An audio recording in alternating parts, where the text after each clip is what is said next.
Ngomongin soal pasukan elit di Indonesia, emang nggak pernah ada habisnya ya.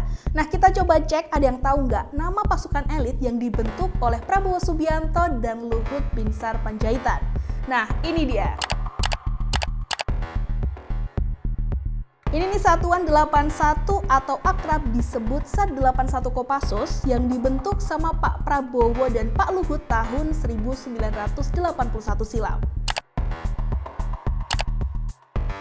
Nah, ternyata pasukan ini kerap disebut sebagai pasukan siluman yang akan diterjunkan di situasi-situasi super genting dan sulit. Makanya jangan bergerak dulu dari pos kalian, karena kita akan merapat lebih dekat dengan Sat 81 Kopassus bersama Wiyuda Beta di Brigade edisi hari ini.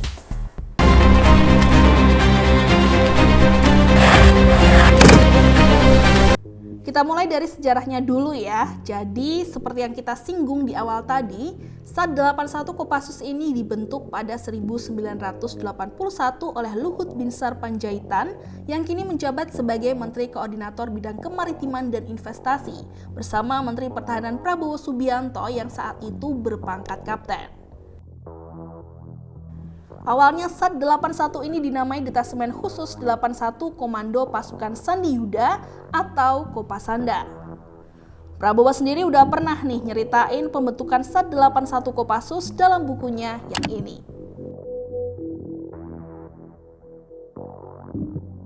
Dalam bukunya yang ini, Pak Prabowo menceritakan awal pertemuannya dengan Pak Luhut setelah Operasi Nanggala 5 di Timur Timur.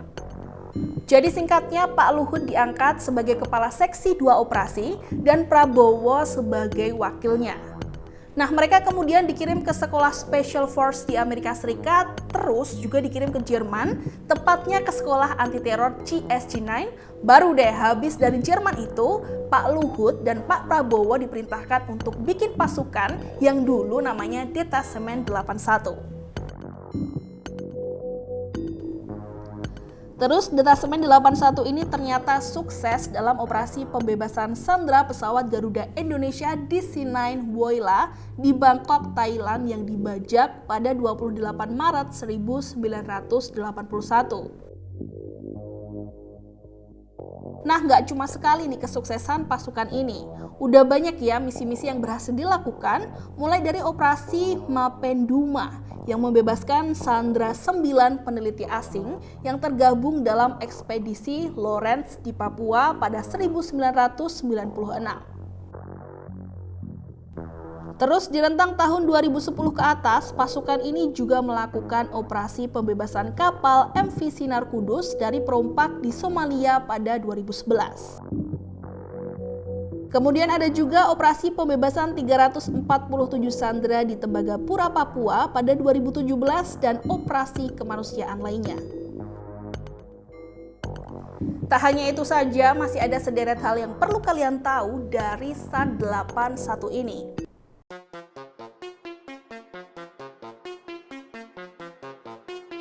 Pasukan Sat 81 Kopassus ini dulu dikenal juga sebagai Sat Gultor 81. Tapi dalam beberapa tahun terakhir, istilah Gultor telah dihapus karena satuan ini memiliki kualifikasi lebih dari sekedar penanggulangan teror. Makanya sekarang satuan ini dikenal sebagai Sat 81.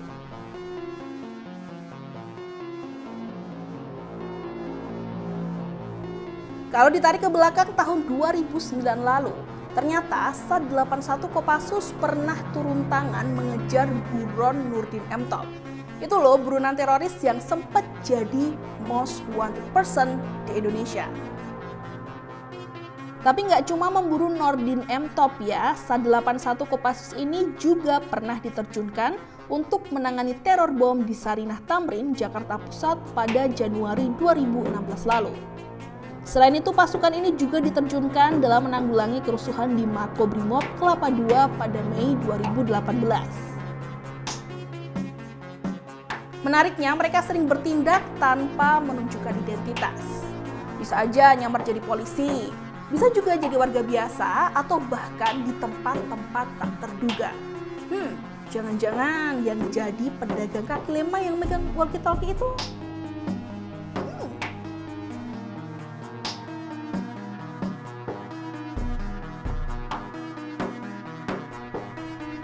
Nah, makanya kekuatan dari satuan ini tidak dipublikasikan secara umum, termasuk jenis persenjataan yang mereka miliki, semuanya dirahasiakan. Bahkan di internet nih, kalau kalian googling SAT 81 Kopassus, jumlah personilnya juga dirahasiakan. Maka dari itu, satuan khusus ini sifatnya serba rahasia. Gak heran ya, satuan ini disebut sebagai pasukan siluman. Lawang anggota keluarga prajuritnya terbiasa ditinggal pergi tanpa diberitahu jenis tugas dan lokasi misinya. Malah menurut info kadang prajurit baru diberitahu jenis dan lokasi misi tempur saat berada di pesawat atau kapal yang mengangkutnya. Wah, ini nih, prajuritnya nggak cuma harus siap tempur, tapi juga siap dengan misi apapun di lokasi manapun.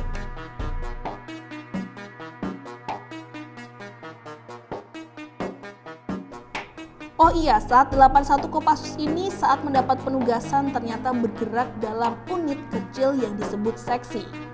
Nah, dalam seksi ini kabarnya hanya dikerahkan 10 orang atau unit yang berkekuatan 4-5 orang. Saat penyamaran, mereka ini tidak mengenakan tanda kepangkatan di lapangan. Meski hanya mendapat informasi terbatas, tapi diperkirakan SAT 81 Kopassus ini memiliki sekitar 1.000 personil. Diperkirakan loh ya ini. Nah, kira-kira gitu ya kenapa pasukan SAT 81 Kopassus bisa dikatakan pasukan siluman. Sekiranya kalian mau kasih koreksi atau kasih fakta lain soal SAT 81 Kopassus, boleh banget langsung di kolom komentar ya. Tapi jangan yang sifatnya rahasia loh. Oke, segitu dulu ya Brigade hari ini. Saya Wida Beta pamit, sampai jumpa di Brigade edisi berikutnya. Bye!